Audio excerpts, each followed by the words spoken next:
So weird, these virtual cons and panels. It's like, Okay, we're live now. Oh, wait, Guys, we are? welcome to Diversity Comic Con. This is the DC Comics panel. Before we move on, I just wanted to thank um, the Fashion Institute of Technology for hosting this event, and especially Dr. Joyce Brown, our president, and Dr. Ron Milan, who is our chief diversity officer. Again, this is the Diversity Comic Con at FIT, and today we have our special guests, the team from DC Comics. We have Christian Cooper and Eletha Martinez, and their story, It's a Bird, is the first digital chapter in DC's Represent anthology series of comics, where he teenage boy, into an examination of racial profiling and police brutality. Through the magic and power of graphic storytelling, It's a Bird is both a conversation starter and a thoughtful response to the events that have played out in the public eye over the last few decades. So we have Christian Cooper and Eletha Martinez, and we are joined by Eletha's son, Michael Briar Polson, to moderate. So now, Michael, I will give it to you. Thank you, Mo. My name is Michael Briar Polson, and I'm the son of Eletha Martinez. And I'm actually very happy to go ahead and be the moderator for this panel, both for her and Christian Cooper. I guess we'll just start us off right away then, I guess. So Christian and Eletha, for anyone who actually only heard of you once through CNN or a single comic book, what is your origin story?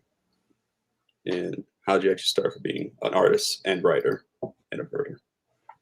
Eletha, why don't you go first? you see, you threw me. I knew that was going to happen. I knew it. Well, my name's Eletha Martinez, and I've been drawing comic books since they let the animals off the ark. I'm 21 years in this business, drawing everything from Iron Man to New 52 Batgirl, this wonderful book, just all this time working. And meanwhile, while I'm doing all this work, I had this kid along the way, which is great, because now he's to take my place in this grand scheme of things in this industry and in the world.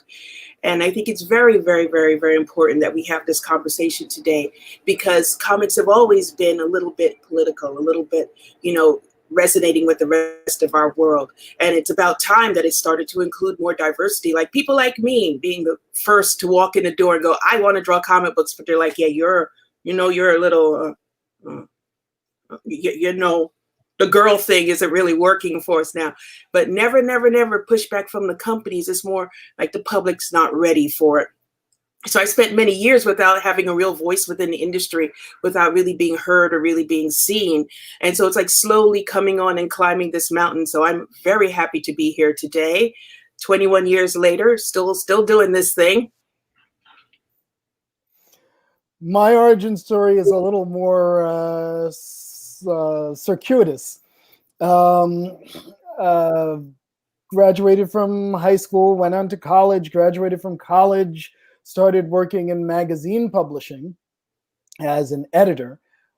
And then about 5 years after graduating from college, I don't know if this will happen to you guys, but it happened certainly to me and my friends. This bomb went off, and all of a sudden, everybody from college was getting married to each other, for the most part. And so 5 years out, I'm going with the summer, 5 years out. I think I had 4 weddings that summer. And at all these weddings, of course, you're seeing people you haven't seen in a little while, and you're all catching up. And they're like, oh, so what are you doing? And I'm like, oh, well, I'm working in magazine publishing. But what I really want to do is work in comics. And everybody would look at me and go, well, we knew that freshman year. What took you so long? So at that point, I'm like, okay, well, obviously, I need to make a career change here. So a friend of mine was working at one of the 2 biggest comic book publishers, not DC. And he told me when a job opened up there, and so I applied.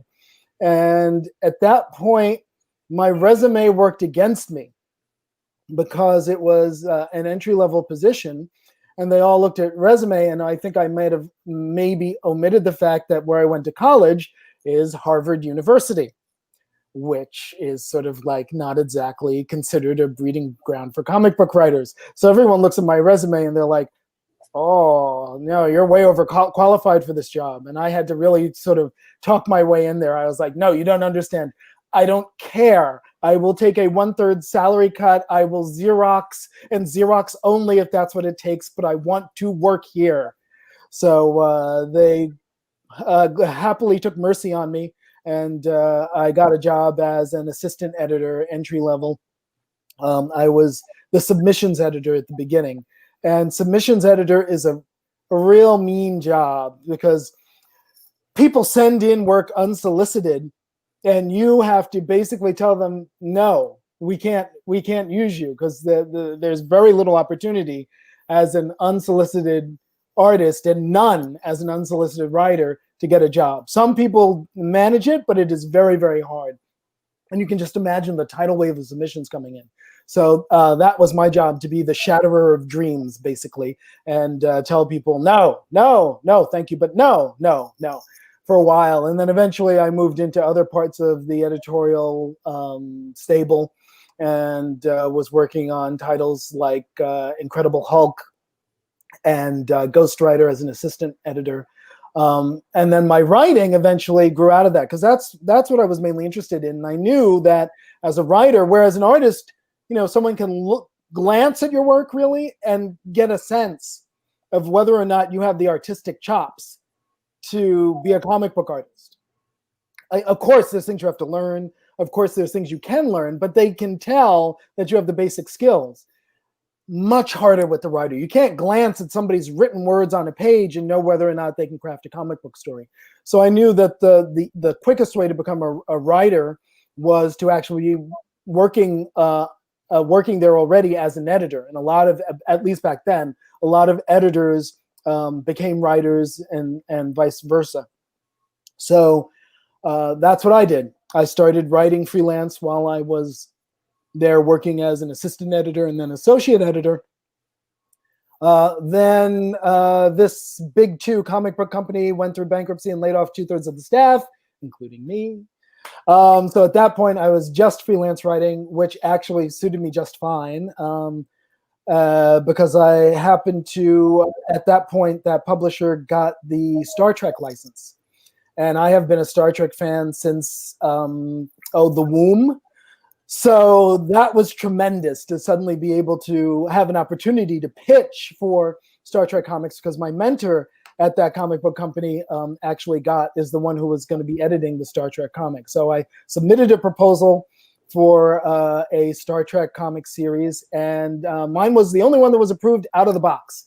They didn't send it back for any changes or anything. They said, yeah, let's do this, let's go. And that was tremendous. So that was sort of a dream come true, and probably the best stretch of a year and a half, almost 2 years, as I was just, getting paid to write Star Trek comics on my laptop as I sit out in the park in the beautiful sunshine and the fresh air. And I'm just thinking, it doesn't get better than this. So that was glorious. But then that comic book company lost the Star Trek license, as things happen. And at that point, right around then, I started doing my own comic, which was an online LGBTQ comic. And this is back before there were online comics, actually. This is going back to 1998. So there weren't, I don't think there were any, or there were very few online comics. And I was struggling to figure out, how am I going to do this? I'm writing the stories. I'm finding pencilers who are willing to work for the pittance. I was able to pay them because I insisted on paying people. I was like, no one's working for free. Everyone's getting paid something, because these are professionals and you pay professionals something. So I'm getting back the pencils. I'm like, okay, how am I going to do this? Because I got to find an inker. And the first issue was inked. And then I realized someone at a party who didn't know anything about comics, I said, yeah, I'm having trouble figuring out how I'm going to do this because I don't have an inker. And they said, why don't you just run it from the pencils? And I'm like, you can't possibly just run it from the pencils. So it wasn't ideal. You want an inker because an inker adds a whole new dimension. But what I was able to do was scan in the artwork, since it was digital, and I was able to mark off the blacks and boost the blacks of the pencils so that it looked somewhat inked. And that's how we went with the comic. And that went on for a while until I got the opportunity to buy a New York condo apartment, which was a longtime dream of mine. And suddenly I was house poor and no extra cash, and I couldn't pay anybody, at which point I had to shut down the comic. And then that was the end of my comic career, or so I thought. And then It's a Bird came along. And that is the first comic I have written in 20 years. All right, then. That's a journey. Sorry, that was a long-winded journey. No, I was fascinated. I'm like, oh. All right. Sorry. And I'm going to interrupt because you mentioned about the language of comics. It's like, as you said, when you're drawing something visually, it's that language. We see it immediately. You either speak it or you don't. You either can do the storytelling or you can't. You either have your anatomy in place or it's not there. And it's something that's like instantaneous because we all speak that language. But with writing, that's a different thing. As you said, you have to put that written word down. You have to take time to read it. But there is one thing that we would love to pick your brain about.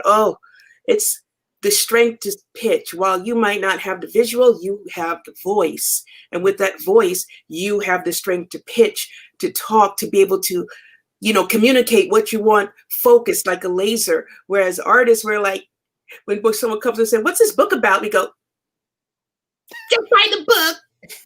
Don't ask me any questions." We just don't have the voice.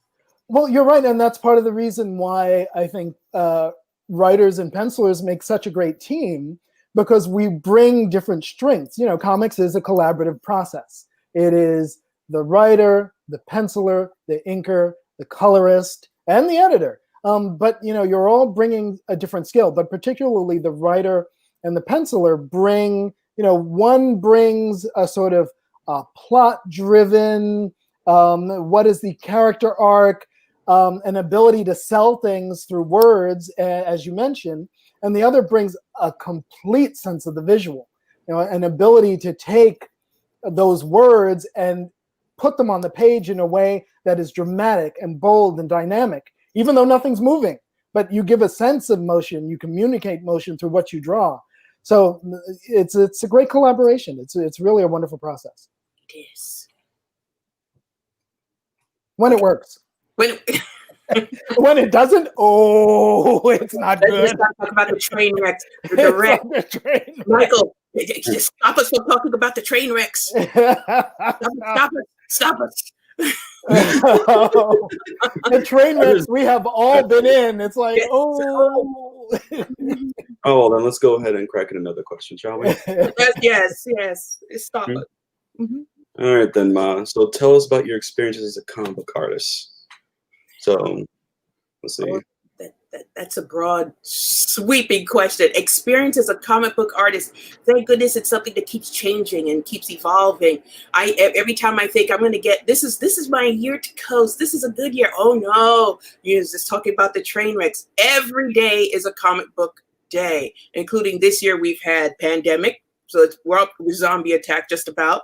We're waiting for the asteroid to come and get us. So all these things begin to influence my ability to just sit quietly and draw. And you would think now that we're basically sequestered in our homes and we've been here a while that you have time to draw more. You have no, life is even more congested because I divide my time between drawing and teaching at SVA as well. So I have to do 2 classes a week, prepare for that. Sit down, draw the rest of the time. So if you're talking about a daily, what's it like being a comic book artist? It's like living in a comic book. You get up, you get dressed, you put on a nice t-shirt, and you just pray you can hold on for the ride. But throughout the whole career, all these years, it's been like something that's evolving and changing. I'm starting to get a voice, starting to be able to speak, but at the same time, it's with a lot of pushback. So as beautiful as this DC represent is, it's wonderful and I feel safe within my company, safe within my community, but the public reaction was something I was not prepared for. While it's mainly positive, you do get the weird confessions of crimes and things like that from people I've never met before. Yeah, that was fun. After had that a couple of times hitting my SVA email, you get people wondering, well, why didn't they get a guy to draw this? As if I'm not a part of the fabric of the world and I do not experience this type of, terribleness on a daily basis. In fact, we have people of color, we walk around with armor on, sort of praying that nothing happens to us, and hopefully we can be bulletproof when we go outside. My son, I fear for him very greatly. So all of this influences my time at the desk, because I have to put that all aside and somehow still make the characters look great when we draw them, hopefully, yeah. And clearing your mind, trying to get back to the basic language we speak as comic book artists. But that's like my immediate. If you're talking about years and years and all that pile of stuff, that went from me not knowing what I was doing and just holding on, as my first person who hired me to do anything says, it's just going to be a trial by fire. And I'm like, what does that mean? It's like, oh yeah, it was. It means you're hitting the ground running and it has to be perfect every time. You don't get do-overs, not that many. They'll tell you to change something, but you're like perfect off the bat. So I like when new people ask me, well, what did you get to change? What did you get to think about? Nothing. You get that script, you better get it right. And that's the end of it. But again, I don't want to frighten anybody. I want people to enjoy doing this wonderful career, right? Right, Christian? Tell them. No, absolutely. It's all right. Allergies are getting me. I'm going to talk about it obviously from the writer's perspective. What to answer the same question? I assume, Michael, I should answer the same question. What is it like, or what the process is? So I'll go ahead. Let's see. One question for you was, were you approached by DC to do this? Yes, I was actually. Two folks who I had worked with way back in the day when I was at the other comic book company were now working at DC. Very close friends of mine, and we'd stayed in touch over the many years. And when the incident in Central Park happened, with me sort of at the epicenter, they approached me a little while later, and they said, well, do you want to do a comic book about your experiences? And I'm like, comic book about this? It's not exactly superhero stuff. So I kind of thought about it. I was trying to think about it from different angles. And then they came back to me and they said, okay, well, we have a title. And I'm like, okay, what's the title? And they said, It's a Bird. And it took me a second. I was like, it's a bird. Oh, I see what you did there. And once they gave me the title, the rest just flowed. It was really fascinating how just sort of like this floodgate of how I wanted to tell, what story I wanted to tell and how I wanted to tell it just kind of flowed out of me based just from that little spark of that title, It's a Bird. I knew where I wanted it to go, and I was able to then craft the story. And I think that's the first thing for somebody as a writer. I don't know how many writers there are out there, because I know this is FIT, so there may be mostly artists. But as a writer, the first thing is you've got to have something to say. You've got to have something that you're passionate about, that you want to communicate in a way that's different, that's clear. And so that's the first thing as a writer. You've got to have something to say, and I did. So then it was a matter of finding the way to say it. And once I had the idea of what I wanted to do, then I had to pull back. And I find I do this as a writer. I don't know if every writer does that, but I had to disentangle myself from the emotions of the story. Not that I was trying to make the story less emotional, but in order to communicate on the page what I wanted the penciler to do, I had to think mechanically. I had to think, okay, I need some space here. I need some breathing room here. I need this to be dramatic. This is where the page turn is going to go. And this is the central MacGuffin of how this story is going to be told. And I don't know exactly how that's going to be visually, but this is what I'm kind of seeing in my head. And you got to communicate all of that to the penciler concisely, effectively. And if you get a good penciler, they take that and they not only get what you're trying to communicate, but they add something to it. And I experienced that when I was working on the Star Trek comic. I happened to be working primarily with a penciler named Chris Renaud, who actually would go on to create the for Despicable Me, the Minions. So he went on to do that, which is like fantastic. But back then he was just a regular old comic book penciler, and I would write these Star Trek plots, and he was a Star Trek fan too, as it turns out. I would write these Star Trek plots and I would send it off to him. And when the pencils came back, there would be things on the page that I had in my head, but I hadn't necessarily put into the plot. And yet there they were on the page. And that was the best writer-artist collaboration I ever had up until now when I worked with Eletha. Because Eletha gave me that same kind of feedback that, okay, yeah, this is what's in my head, and I'm getting back on the page not only what I put in the plot of the script, but what was also sort of in my head, the subconscious idea and more. So that's what you want as a writer, and that's kind of the technique as a writer. But anyway, so that's what happened. DC came to me. They said, "Hey, let's do this," and I'm like, "I don't know if we can think of a way." They gave me a title, and then my brain just took the title and ran with it, and came up with the basic idea of the binoculars as the magical element that opens up the story. All right, so Ma, how long did it actually take you to draw the story? Well, this one I kind of took my time with. Usually I don't get a lot of time. It's comics. It's like hit the ground and you just run and you hang on, like, Mr. Toad's Wild Ride. But this one had a lot. It didn't really give like this is when it needs to be in. So once I got it, I got to live with it for just a little bit to read it, because I realized, as Christian said, it's not superheroes. We're really going to have to, how am I going to approach this? How am I going to handle this? How can I be respectful toward this? So drawing, I usually draw at a page-a-day pace, a little bit faster. This one, I think it took like a page and a half a day. And then on some pages were heavier than others. So I might have skipped pages, because once I can have the script in my mind, it becomes a movie. And movie just replays, it gets stronger and stronger every single time I take another pass at it.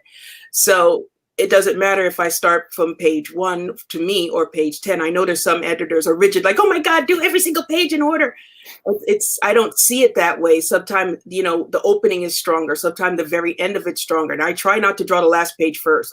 But there have been times, like with this one, I saw the last page, literally. I'm like, I know what I've got to do here. So I waited and just walked toward it, trying to get through the others that were like, because some of them were kind of rough, because you're trying to draw real people, their likenesses, and you're trying to be respectful of what happened. And then you're trying to imagine the scene that no one saw. Some of them we did see. And then the one scene that the whole world saw, I made sure on the day that was happening, and I knew where it was going just by the sound of his voice, I did not watch it. And then to have that happen, and then weeks later to get this project, and then now I'm forced to confront this terrible thing that really just changed the fabric of our America right now, have us so outraged that we can't take it. So I'm looking at it. So how long did it take me? I honestly don't know from start to finish how long it took me. It wasn't running over my normal amount of time to draw a comic, but emotionally, it definitely took me a bit longer. It's something that I usually, like Chris said, you draw and you write above the board, like playing Dungeons and Dragons. You are not your character. You were just using parameters to move this. But this one, because of so much extra thought had to go into it, you literally fall into a funny little time vacuum. Like, I am not able to think about it okay, I've spent 4 hours at the desk. I'm getting up now. I'm going to do something else, come back 6 more hours, get up and do something else now. No, it wasn't like that at all. It's like, let's draw the little birds today because we're happy. And then, Chris, you taught me things about birds. Like, okay, so this is a male bird, this is a female bird, and this bird over here is, all of a sudden I'm doing all this extra research. And lining it up and say, he said, they better color this properly because this little red bird looks just like this little yellow bird. Oh my goodness. So poor Emilio, I know he worked, and Mark Morales, our inker, I love him so much, but I think I tried to kill him with all the trees.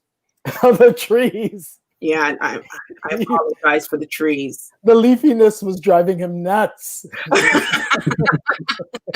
It's like, yeah, but it's a park, and I gotta go through the park. So I was getting fun. I was having fun drawing all the little leaves, and then it's like, yeah, there's a lot of leaves. Oh, okay. Well, So that's one of the nice things about the story too, I think, is the juxtaposition of sort of the tranquility of the leafy green parts, and then the crimson violence that gets juxtaposed in there. So yeah.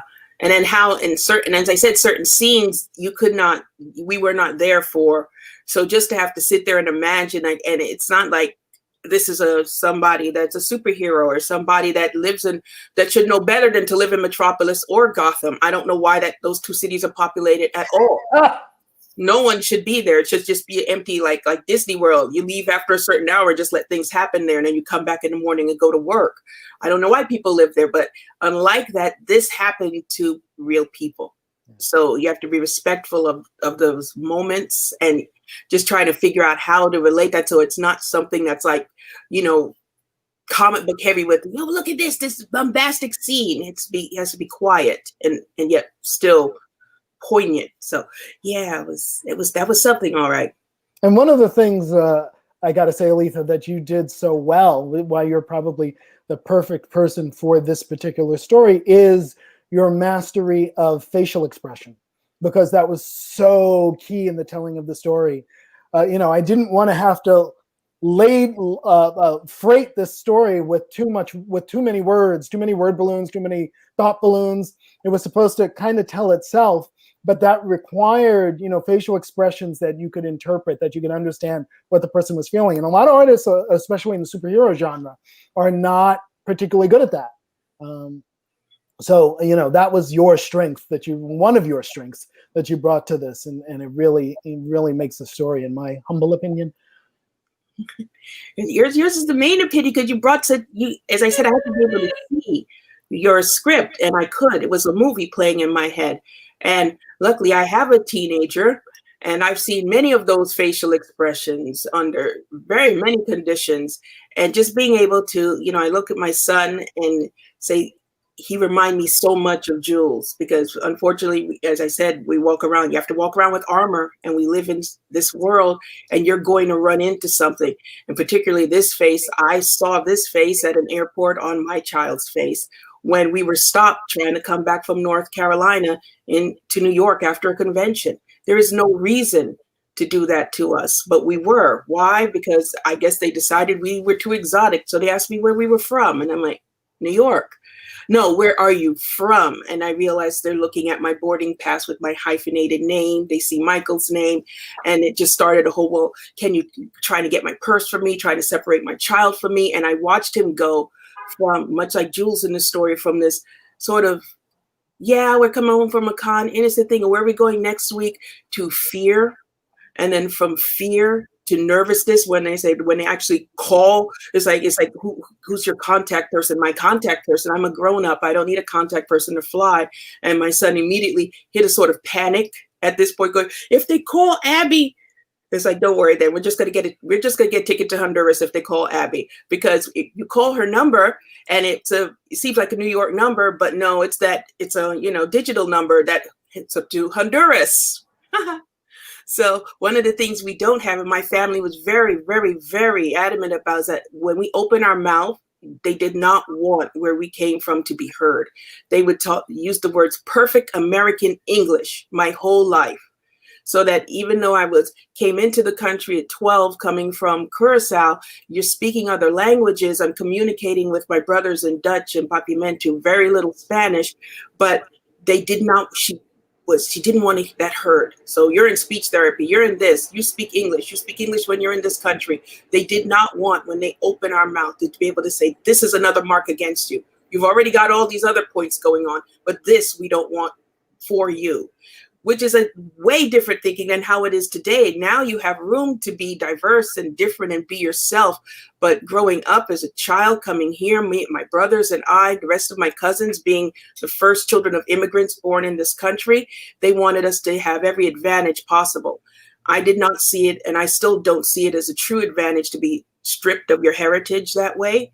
But at the same time, I could understand more so, because of what's still taking place in our society here, why my grandmother particularly made that choice. Because you got to remember, she didn't come to this country in this happy time. She was a 40-year-old woman at the end of segregation, coming from Honduras, where it did not she wasn't living like this. She was a seamstress there. She became a nurse here. So you can imagine what that took, that strength it took, what you had to ignore, what you had to go through. So she was only trying to make it better for us, her descendants, to come here and say, at least when you open your mouth, they won't know where you came from. You're going to be able to speak perfect American English, like as if that was a shield to protect us. And then Michael and I ended up in a situation where there was no shield, where they're literally trying to put us back where we came from. And I watched my child go from an innocence to an anger, and then to a point of having to accept it, because one of the things I could say my grandmother always taught us is that you're a warrior. You have to keep going. You have no choice. So you get up and you keep walking. You don't get to wallow. You don't get to lie in whatever. You keep going because you're here. This is your time, be alive. And so what are you going to do with it?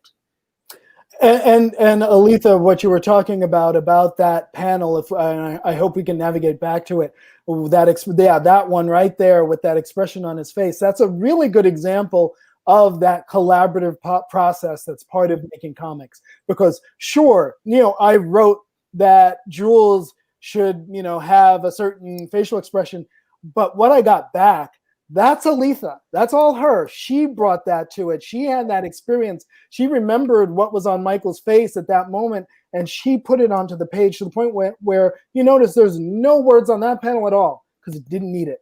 And I wasn't going to clutter it up or ruin the moment with a lot of words, because that expression tells the whole story right there. So that's the collaboration when the writer and the penciler are in sync. That's what you get. So speaking of the story, those binoculars, have they seen a lot in that terms? Have the binoculars seen a lot? That's sort of an open question as presented by the comic. When I wrote it, I had this idea. Everything in the story springs from something real, even though it's a very magical, realist story where all sorts of strange, magical things are happening. All of it is grounded in reality. The binoculars that I was wearing when I had my racist run in Central Park were a gift from my dad for my 50th birthday. Yeah, I'm old. If the gray hair didn't give me away. Were a gift from my dad. And so I wanted to communicate that idea of sort of intergenerational transmittal of knowledge, of caring, of blackness. And so that's why that's another reason why I made Jules a teenager, because I thought it was important, first of all, to make it relatable to young people, and because I wanted Jules to be a character who starts from a kind of flippant, naive point of view, and then he goes through this journey, and by the end of it, he's not flippant and naive anymore. But the binoculars were a part of that. The binoculars being handed down to him from his father from his grandfather via his father. The idea of intergenerational caring and transmission of knowledge and of a certain degree of power. I wanted that to be in the story.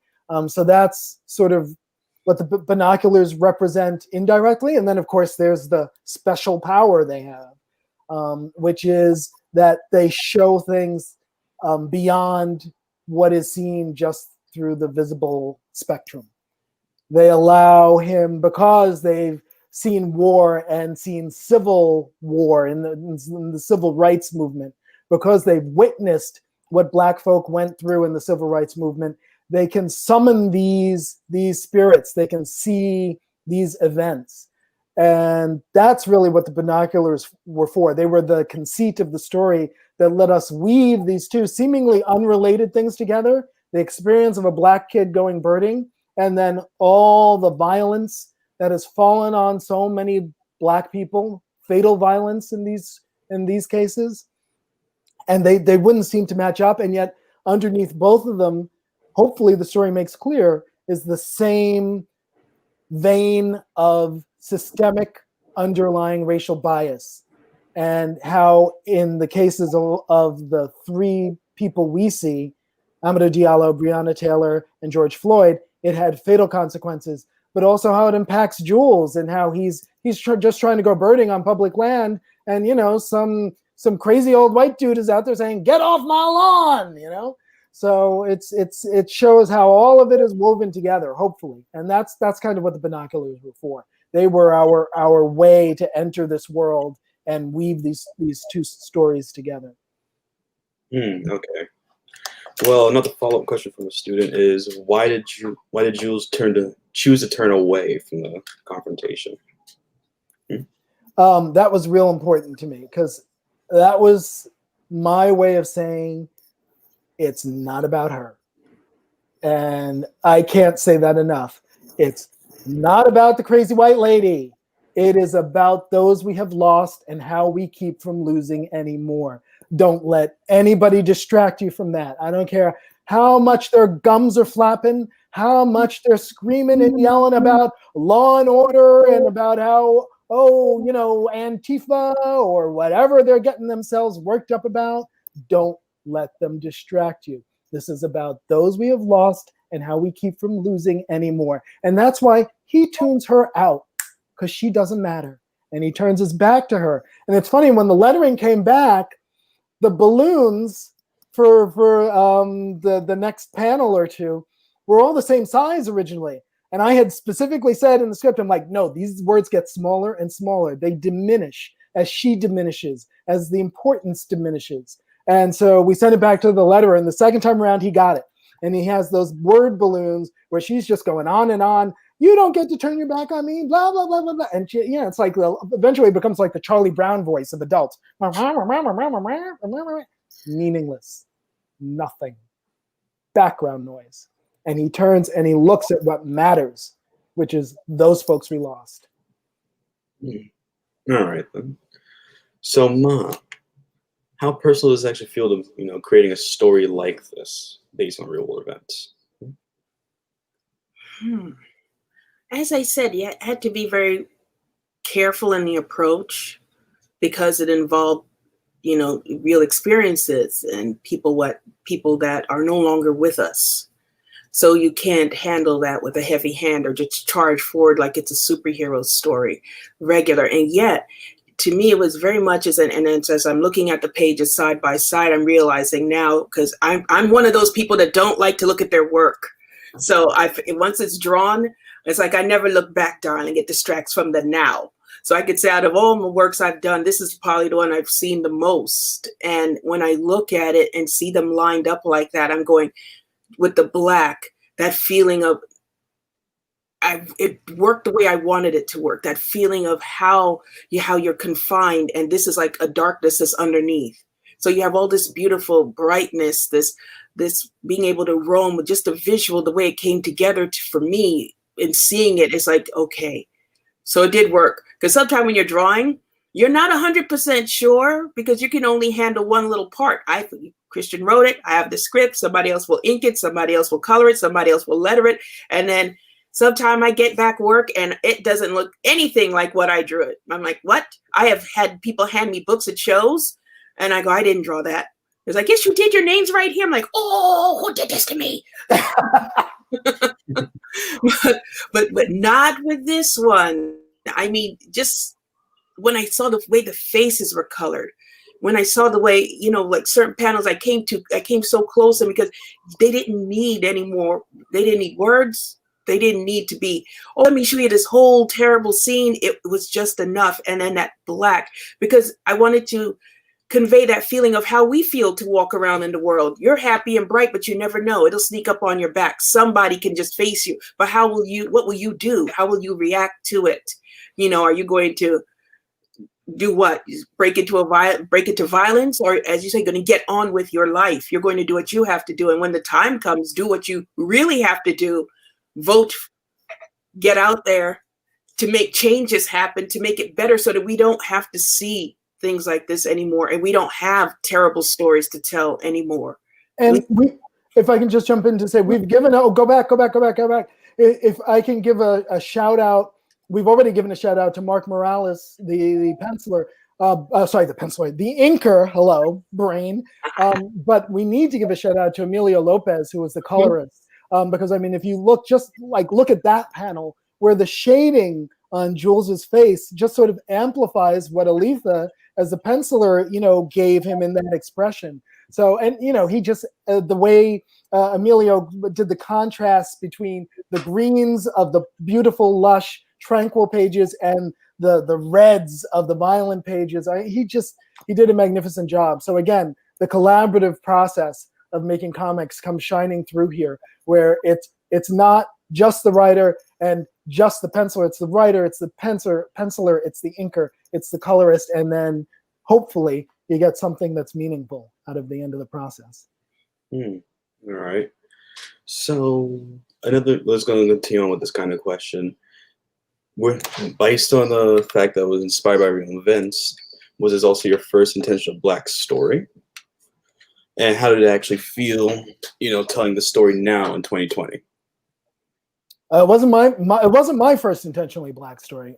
I sort of along very similar lines, a very different story, but it was in many ways a Black Lives Matter story before there was Black Lives Matter. Must have been about 97, 96. I wrote a story called Skin, which was in Midnight Suns Unlimited #2. And it is set in the Darkhold universe. At the time I had created and was writing a horror comic called Darkhold.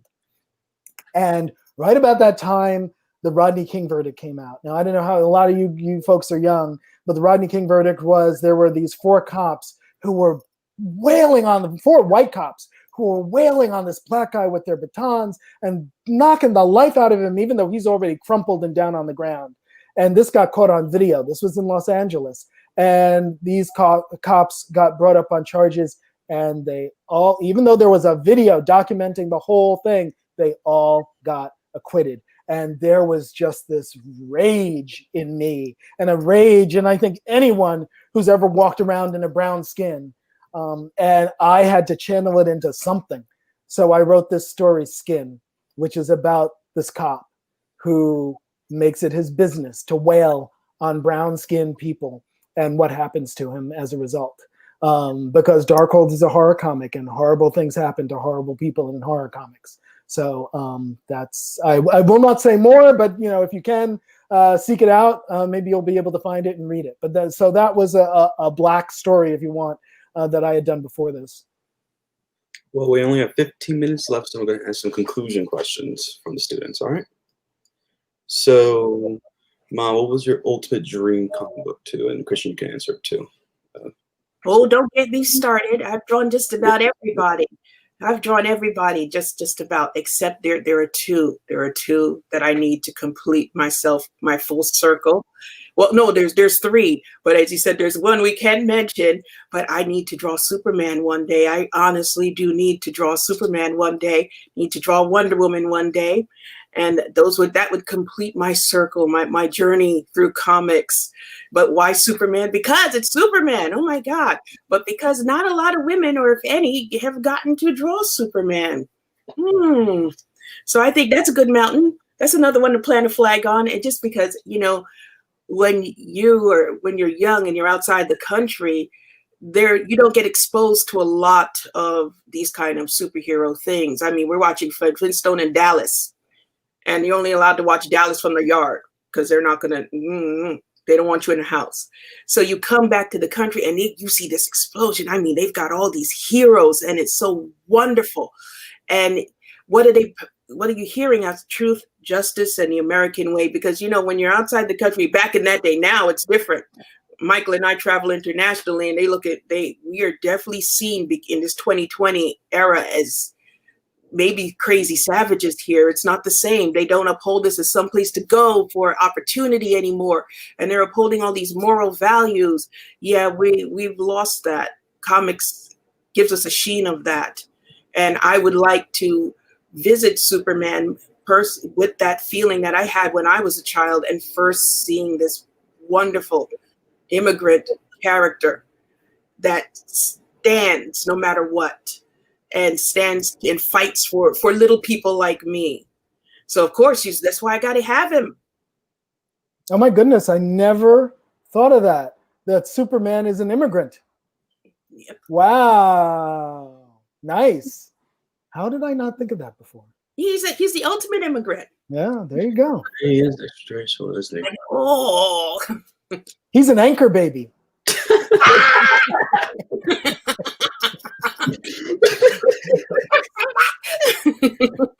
Mike, control us. That's Control. not right. What was the question again, Michael? What was your ultimate dream comic book project? Oh, that's easy. X-Men. You know, X-Men for me, because I'm Black, because I'm gay, so I'm sort of the double minority thing. And the X-Men story is all about, you know, the minority experience, how, you know, you are feared and hated and persecuted for something you have no control over, and yet you transcend that to do your best in the world and make the world better for other people. And so to be able to tell stories that have that basic concept underlying them, that would be awesome. All right. That's nice. That's a nice one. You know, when you're drawing X-Men, I've drawn them, but they're part of that beautiful crowd where they've got to be so poised you can't even get their costumes torn, and they're not as much fun as when you can roll them around in the dirt. Yeah, but you know, some of my favorite X-Men stories are the ones where they're not in costume, where they're running around in sort of normal street clothes, but still demonstrating these enormous powers, you know? And to me, that juxtaposition, you know, you see people in spandex tights, yeah, they're supposed to have awesome powers. But to see people in sort of ordinary street clothes who, like, you know, okay, my goddess Storm, who, you know, I'm going back to the Claremont Byrne era here of X-Men, but there are panels where, you know, she's doing something normal. She's shopping for clothes, trying on clothes, looking fabulous because she's Storm. And then, you know, the Guardian from Alpha Flight attacks them. And suddenly the room grows dark and her eyes grow stormy and her face takes on this dark cast and there's energy crackling around her. And she's still in, you know, that fabulous skirt and that fabulous blouse. But man, you know you are dealing with a goddess. And, you know, it's stuff like that that's kind of cool to look at. All right, so let's bring it back now. That was good, actually. All right. So what words of advice you actually have for up-and-coming artists and writers? Well, here, I'll start with that one. I'll tell when I say it all the time, because I tell people that you have to draw every day. You draw whether you're sick or well, and you plan to draw on your deathbed. Why? Because you have to build the stamina to draw. You have to build the discipline to draw. And at the end of the day, if there is no one, and no one's ever going to read your work, no one's ever going to see your work, would you still draw? If the answer is yes, well, go ahead, take this chance, because this is a 1% club. And it's not just about being a good artist. It's not just about being a consistent artist. You have to be a strong artist. You don't have the luxury to say, I can't, or I cannot handle something. No, you don't, because you have a whole army behind you ready to take. You are literally an expendable soldier in this. So if you want to stay, the strength comes first. Before you even show your portfolio to anyone else, make sure you are strong within yourself, meaning I know myself. Do not make excuses for your work. You hand in your work and it's like, yes, isn't this wonderful? This is fabulous. It's the best that you've ever seen, right? You don't even have to say it. You just exude that. That means you have to have a good mask. Don't you love our masks? They're great, right? Underneath, I might be crying on this bed after I've read some scripts. I'm like, I don't want me to draw this. But you get up, you draw it, you do it. So you start now. Start doing that. Practice that now. So that by the time you're out there, you're showing your work, you're standing at a bench and someone say, what's this about? You have a good mask. You're ready. You're armored up. You're ready. I already gave my first bit of advice, which is know what you want to say. Have something meaningful to you that you need to express. That's the first thing I would say to a writer. The second thing I would say to a writer is consume. Read books, watch movies, watch television, watch storytelling of a nature that you find interesting. But you know, go broad. Look at all kinds. Go as broad as possible. Metabolize those stories. Understand what it is about them that moved you, and how those stories were constructed so that they moved you. One thing I've flashed to, I actually drew on this when I was writing a comic book. It was when I was writing the horror comic book Darkhold, and I had to have a moment where one character is seducing a pure character into evil, into an act of evil. And I thought about a movie I had seen years before, which was Little Shop of Horrors, which is a comedy musical with Steve Martin and all that. But there's a scene in there where a character is seducing another character into evil. And they have these three girls through the whole movie who are sort of the Greek chorus. But at that moment, where most of the time they're funny and they're cute and they're perky, at that moment when that guy is is being seduced into evil, you never see their faces through the whole scene. Or in all the other scenes, you saw their faces when they're singing and dancing. In that scene, you see their gloves, you see their footsteps, you see the way they move, you see their spangly gown, but you never see their faces. And that to me was, I didn't realize how powerful that was until I went back and I thought about it. And I used that in that scene when I was writing that scene where a character is seducing this pure character into evil. As he's seducing her, you never see his face. You see him, his hands, you see him moving around her, trying to draw her in, but you never see his face. So that's why you want to metabolize stories from all over the place, because they will be tools, they will teach you, they will be resources for you to use later. That actually is a very nice. I'm going to keep that one for myself. All right. So with 6 minutes, 5 minutes actually.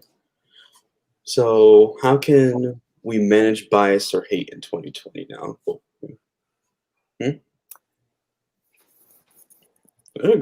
on. You can answer. It's hard. There's a lot of work we all have to do, particularly white people. And, I'm not saying this to be mean. I'm saying it because we can't, as we black people can't fix this. We can't make life better for us in this way on this issue. You white people have to tackle these underlying biases that you're subjected to. But the most immediate thing we can do to tackle racism and bias is get the white nationalist out of the White House on November 3rd.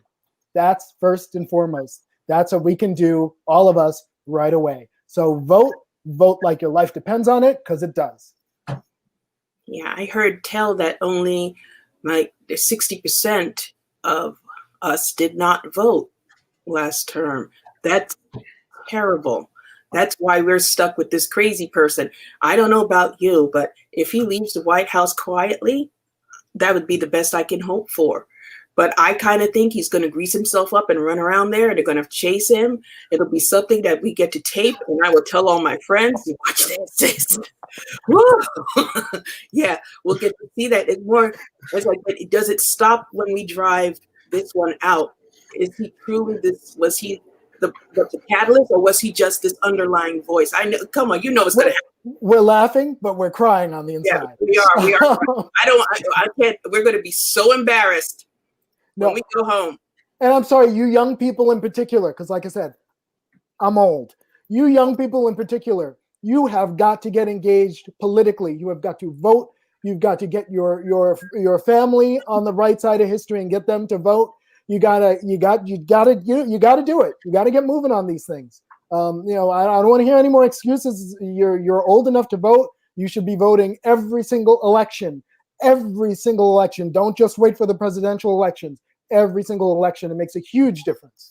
Yes, and take a look at our history too, and think about the way history is being taught to you and what's being kept from you. I see people, they're very surprised. They hear of Tulsa. They said, what happened in Wilmington, Virginia? And you don't realize these things are still happening now. You got to look like, as again, I'll go back to the old immigrant thing. When you are forced to come to this country and you become an American, they make you study American history. So my grandmother got a different view of it. It's not something that's taught here. You take it for granted and you go, I don't know what I don't know. Or it seems like, did you know what they did here? Yes, we know what they did in Rosewood. But notice it's the same thing. It's cyclical. It's still happening. Why? Because ultimately, when you're talking Republican, you're talking Democrat, you're not talking about like, this is not Star Wars and we're dealing with the Republic and these kind of weird things. They're on each side. You have to understand your history. You have to look and open your eyes, because now you think it's going to get fixed just because we get a Democrat in the White House. You think that's going to fix this problem we're having right now? You think that's going to stop the next person from being shot on the street? Or what will stop this? That we have to change these laws. You have to change yourself. We cannot allow this prejudice anymore, period. It can't happen. And if you think, oh, just because they're deaf, they don't have, you got to think about it. That whole Law and Order, and the big part that gave a huge change to the way people are criminalized and policed on the street started with Bill Clinton. He's the one who kind of pushed that forward, and he apologized for that agenda that is now hurting so many. But who's going to get in there and change it? Who's going to say no more? Let's stop this, change this law, make it different. Remember, they work for us. They are not our dictators. We are not in North Korea, right? We don't have to worry about that. We don't like them. You get them out, and you know how. Please do. All right.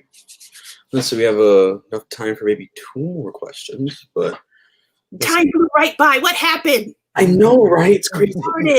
It's all right. Good now. Because we both go blah blah blah blah blah. You get us going, wind us up, and we can't stop.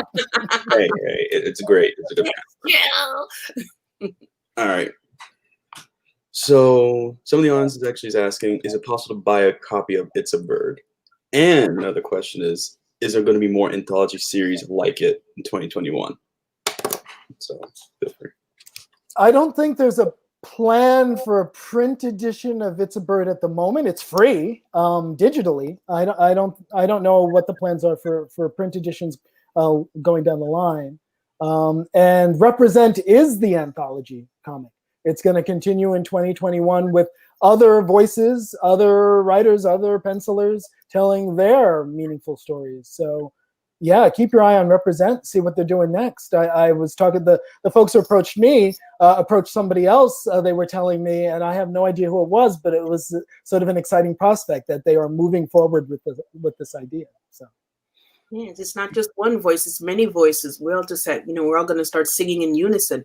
I would hope my son's an aspiring writer, and so you've been valuable for him. He's like listening, riveted. He's like, oh, this is what he wants to do. This is it. But then I think you're opening his eyes that it's not just about, comics or horror or it's the entire world. It's the whole thing. You have to somehow hear your voice out of all of this. So I think that's so valuable for these young people to hear, because there's one of them right there, and he's going to ask me a million questions about this later. It's just so much you want to know, so much we want to learn, and so much you have to say. So I'm glad, and I hope they do continue this, because, we've been keeping a lot bottled up inside. You keep smiling behind that mask, but you're screaming in your head. And this is our time to say, look, we all have this, and we can learn from this, and don't turn away from it. And I think in the chat there was something about shout-outs to comic book artists or birders or comic book writers who we idolize. And I will give mine to a comic book artist. Alan Moore, I am not worthy. I am not worthy. You are the god of comic book writers. There we go. That's my shout-out. Well, you can't follow that up. I'm actually shocked. I'm like, oh. I've gotten on this project to work with an inker that I have been wanting to work with for my whole career, because he literally represents the mountaintop to me. That's when you know you've arrived as an artist, when they pair you with the best. So getting to work with all these, to be a part of something like this, where I'm working with Mark Morales, Emilio Lopez, Christian Cooper, and yet it's like, this is what you're capable of.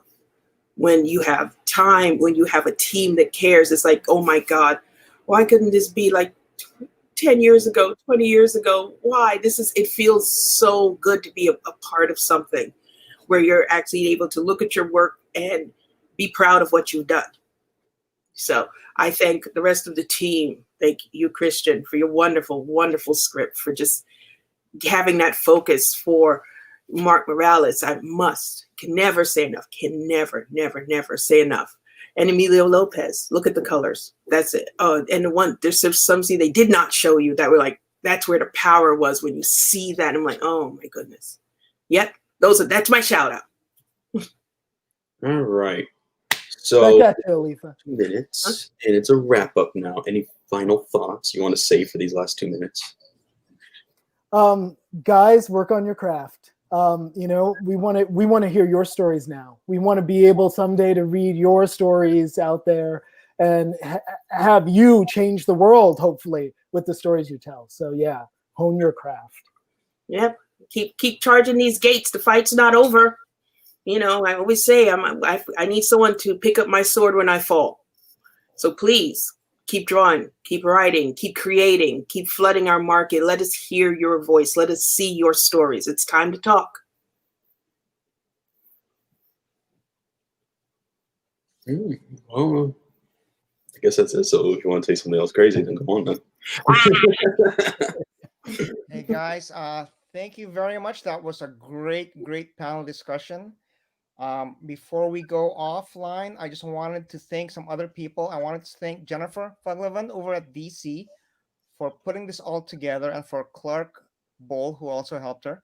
But most of all, I'd like to thank Marie Javens. I emailed her a few weeks ago, told her about this event, and she just totally got the ball rolling. And so, Marie, thank you very much. And thank you guys. Michael, you did a great job. Eletha, Christian, thank you very much on behalf of FIT and the Diversity Comic Con. Thank you for having us. Bye, guys. Bye-bye.